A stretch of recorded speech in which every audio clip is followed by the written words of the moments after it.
Highly pathogenic avian influenza is a real concern. We have had to redo our clinic to a degree. We have 2 isolation rooms. We have transferred our triage room from in the clinic to outside the clinic. Any animals that are highly suspicious of HPAI are tested. That will give us an idea whether or not this animal or bird has HPAI. And if they do, then they are humanely and immediately euthanized and shipped off to Guelph for further testing. It was near her bird feeder. She saw it yesterday, and then it was on her deck this morning. It's made a difference in what type of animals we take in. The major vectors for those for that virus is ducks and geese, shorebirds. So we've had to be very, very careful. The migratory birds that come up here, this summer has been okay. We haven't had any positive tests for HPAI. But in the spring, when all the birds are migrating in large numbers, you only need one that has it, and it just infiltrates the whole flock. And so you get a lot of testing positive with that.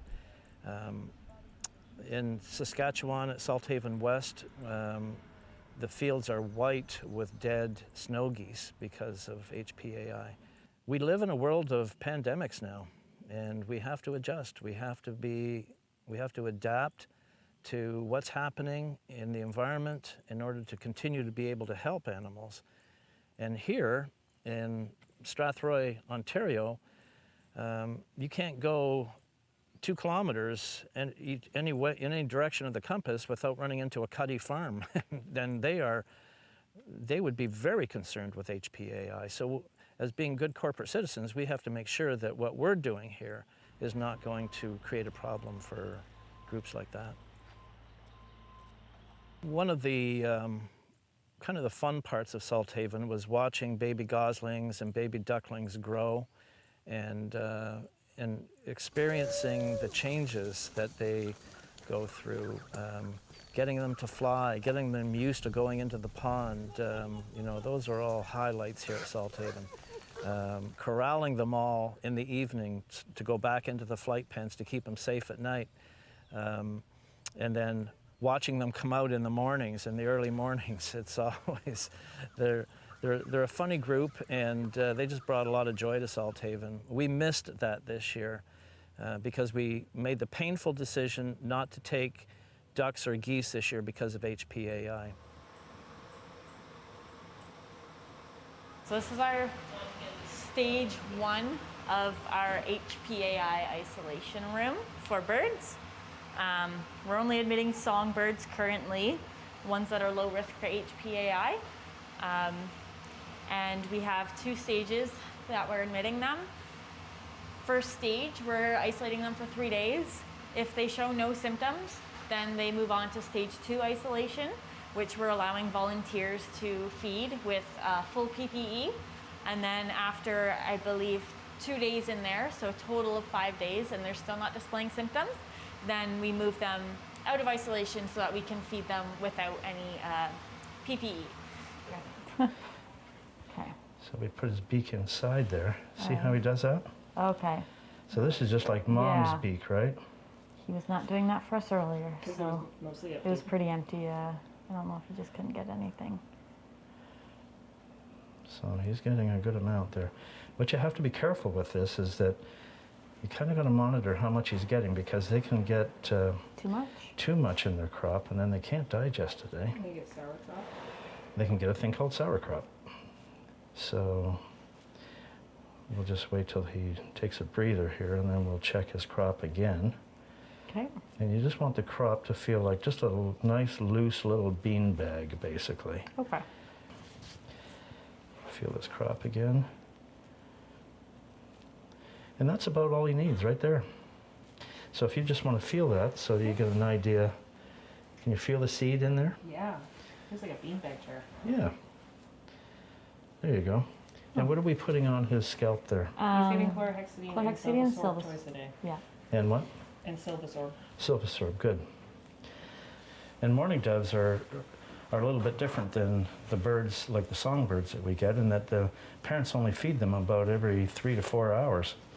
And so we get a lot of mourning dove calls that people think that, well, they're abandoned because they haven't seen the parents around for quite a while. So a lot of people think because the parents aren't around as often that the baby's been abandoned. But in that, now pull his head right up. Yep, that's it. And you don't want to go down too far because you got seed in there, right? There you go. Okay, I would stop there. Yeah, because he's got the seed, eh? Good. So stop at 1 or should I try again? Yep, no, I would stop at the 1. That's Stop good. at 1? Okay. Good deal. All right. Beautiful. Awesome. We still do rooftop rescues. Canada geese especially are very intuitive, very smart. Oftentimes they will make a nest on top of a roof somewhere, like an apartment building, 15 stories up, you know, and you think, well, how are those babies going to get down? Well, they just jump, and their terminal velocity is a whole lot slower than ours, and they just almost float to the ground. They hit pavement, they bounce, and they get up, shake it off, and follow mom and dad down to the river. But sometimes there's a little wall around the top of that roof, and the babies can't get over that. So if we don't get up there and get them, the hawks start circling, and they start picking off the babies. So it's quite traumatic for the people that are there watching all of this happen.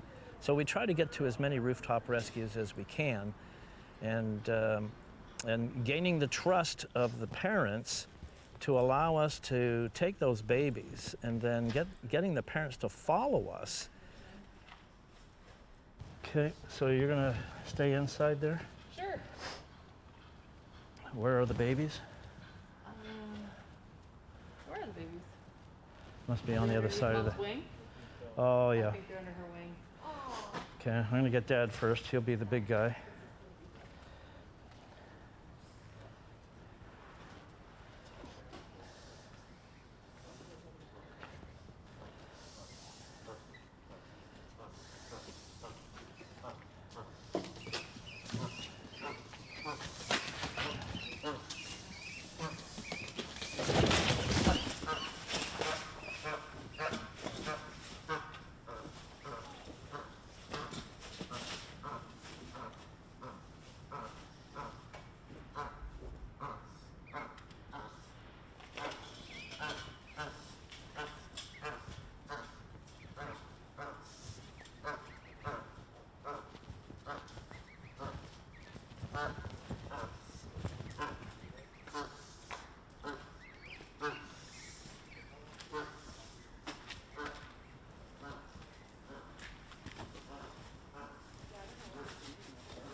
Do you want me to? I thought this might be easiest. Otherwise, I can grab the goose from you. If this is No, it's okay.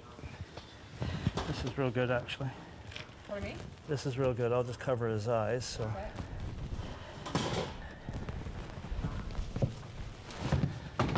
Got him.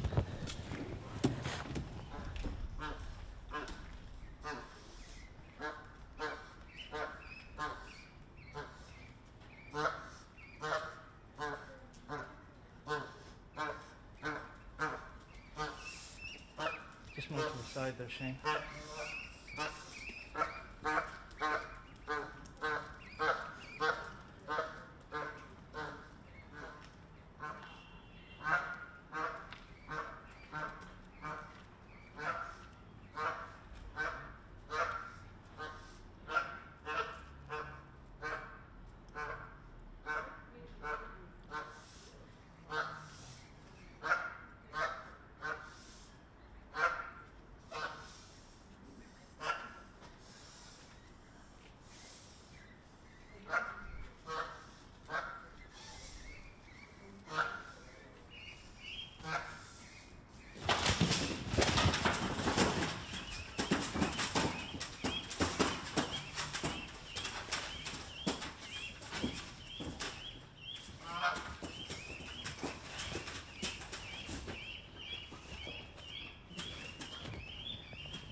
Did we bring the small crate? Did we bring the small crate for the babies? We brought one? Oh, good.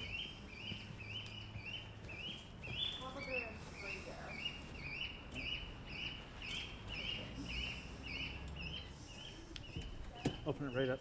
Okay. Good.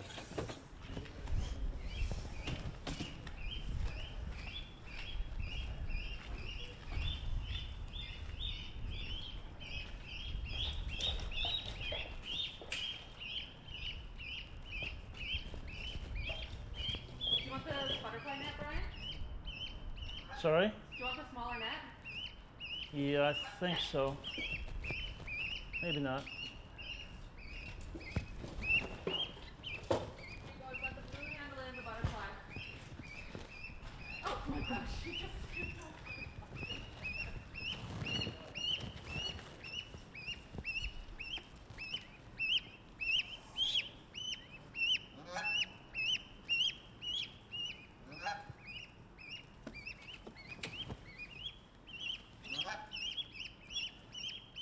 Legs and everything's working okay. Are they low at all? Yeah, they will be. It's hard to tell with all that fluff, eh? All right. Okay.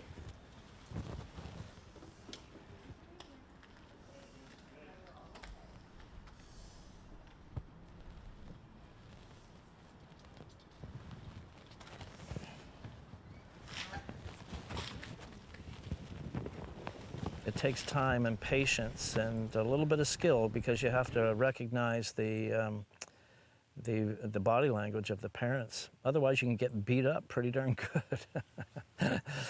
But we've had pretty good luck with that over the years, and some people think it's like magic, but it's not really. It's just understanding the animal and being able to work with them. We do some rooftop rescues that the adults know who we are. And they see us coming and think, okay, here's the kids, you know, and we put them in a crate and away we go. And they follow us down the hall, into an elevator, down the elevator, and it all works out in the end. So what we're going to do is release them in the park here. There's lots of other geese. We expect that it'll attract attention of other geese as we do let the babies out, and but Mom and Dad will take care of everything. We'll let the babies out first so that when the parents come out, they don't just fly off. They want to stay with the babies. That's the plan. All right.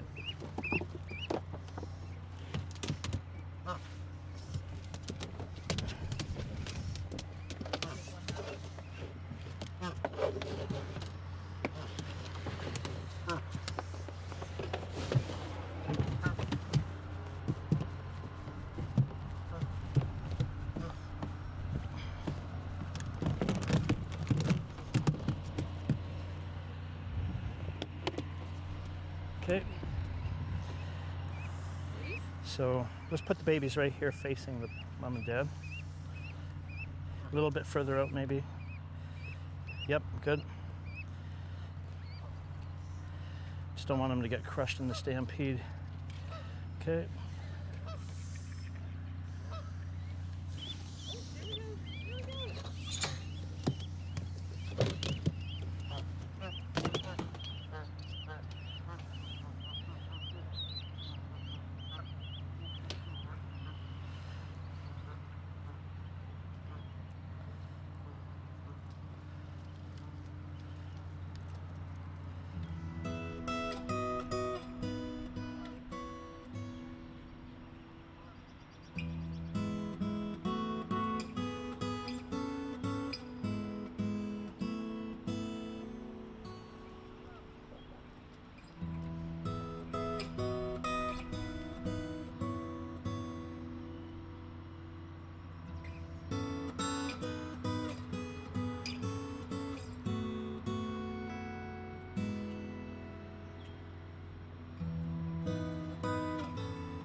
It seems that geese are really intent on making a nest where predators can't get to them.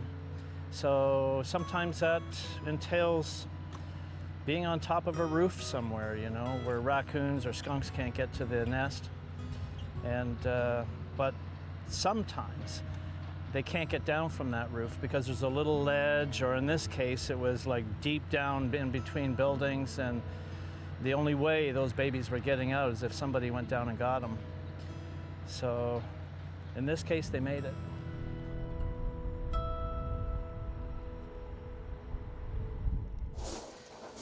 So we're going to start with a drop of lavender on her head just to give her a little bit of calming effect. So this is just going right on the tip so that the essence can give some calming effect so she's not as stressed out while she gets the procedures done. And we're going to give her a bit of meloxicam. This is a anti-inflammatory and a pain medication, and she gets that orally. Leave 0.1 in, she's getting 0.9.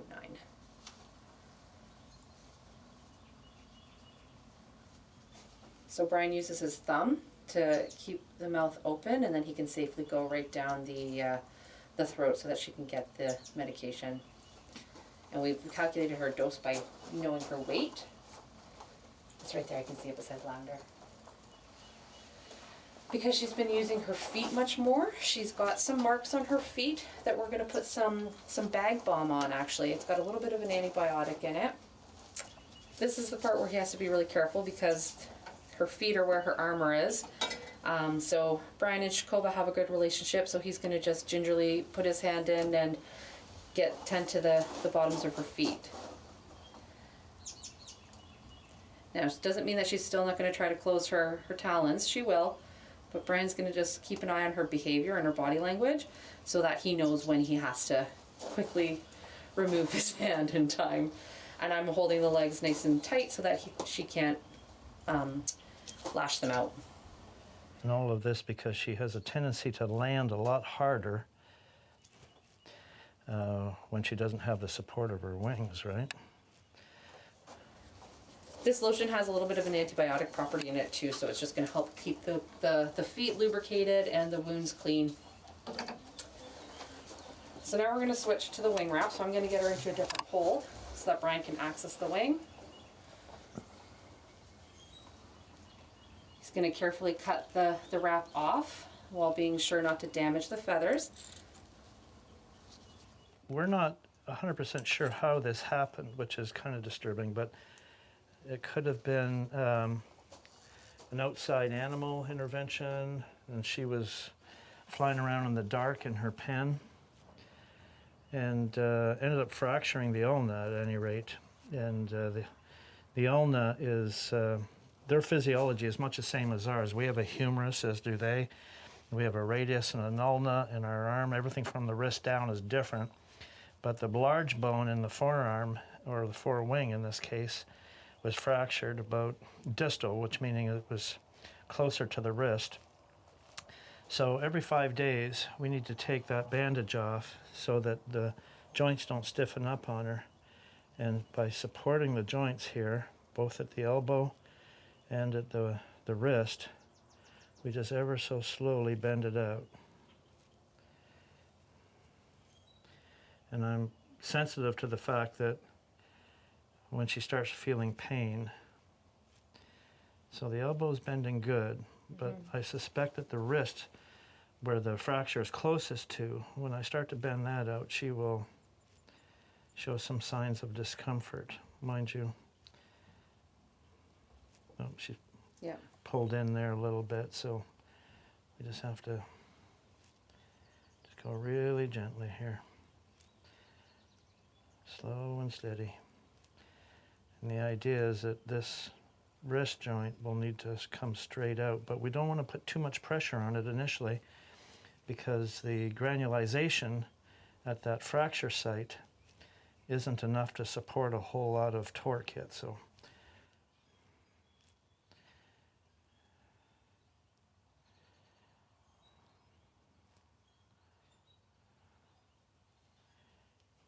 She smells good. So you can see that we got a lot more extension there now than we had even a few minutes ago. But we're not gonna push it all the way out yet. We want to make sure that that bone is going to have lots of time to granulate and get some type of adhesion going there. So What we're going to do now is we're going to put a wrap on that wing. Okay. Control.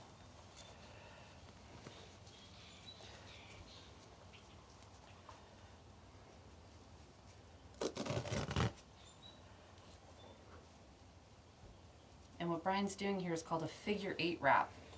So he's going to use the wing that's intact, because it's the ulnar fracture. The radius is intact, so he's going to use the radius as the support here. And he's going to engage the humerus, and he's going to just make sure that he gets it at a perfect tension, so that's not too tight, not too loose, and that the wing is sitting in a nice disposition after he's done.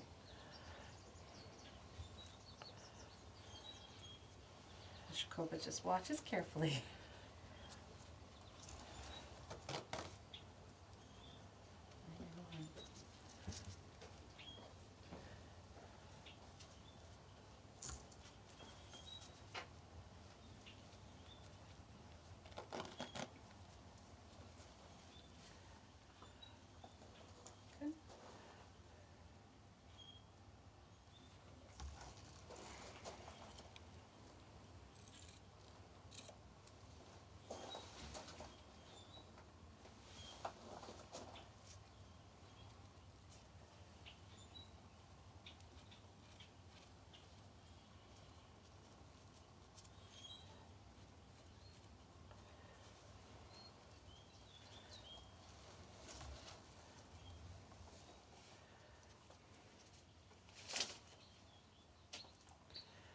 So what we're going to do here now, because as I start feeling a little bit better, sometimes they'll pick it, they'll wrap, and until it becomes distorted or tight on the wing, and we don't want that to happen. So we're going to put a little bit of these tabs on here, so that if she does decide to pick at it, she'll pull the tab off, but she won't pull the wrap off. And I think maybe I'm going to leave that just the way it is right there. Okay. Let's just check this out. Right. So what we're doing now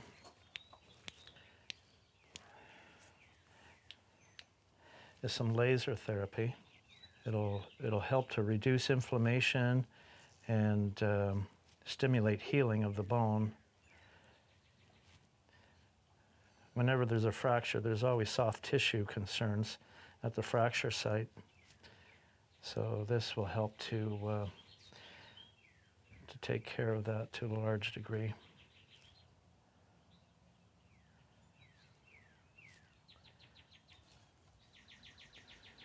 We don't want to look at the laser, only briefly to make sure it's placed properly, but can damage your eyes. And hers, that's why I'm covering her eyes. Red-tailed hawks they have a pretty varied diet actually. They eat mice, other birds. They will scavenge at the side of the road. Okay. And they'll also catch rabbits. Sometimes even snakes. Yep, mice. They're great at rodent control. Caught a red-tailed hawk once he came to us that was injured and had just eaten a snake actually, and I thought, man, his tongue is sticking way out here, and I had a closer look, and it was the tail of a snake that he had eaten. Red-tailed hawks are what we would call a generalist, and a good thing to key you in is their feet. Their feet are designed to be suitable for what they hunt. She's got relatively thick and shorter toes, and then those huge talons. So they're suitable to catch a wide variety of prey. The real strength is in their legs and feet. Mm-hmm. A red-tailed hawk has a gripping strength of almost 400 pounds per square inch. A bald eagle, for instance, would be in the neighborhood of about 700 pounds per square inch. So their feet are quite powerful, and you want to be wearing good, thick gloves when you're working with them, just in case they decide they want to get a little cranky.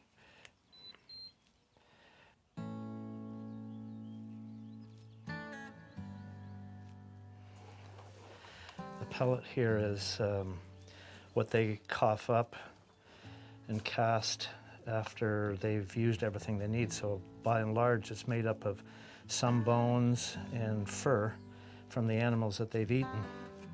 And they cough that up out of their mouth in the form of a pellet. And so we try to keep abreast of what's happening with those pellets, what they're needing and what they're not, type of thing. So this is basically all fur.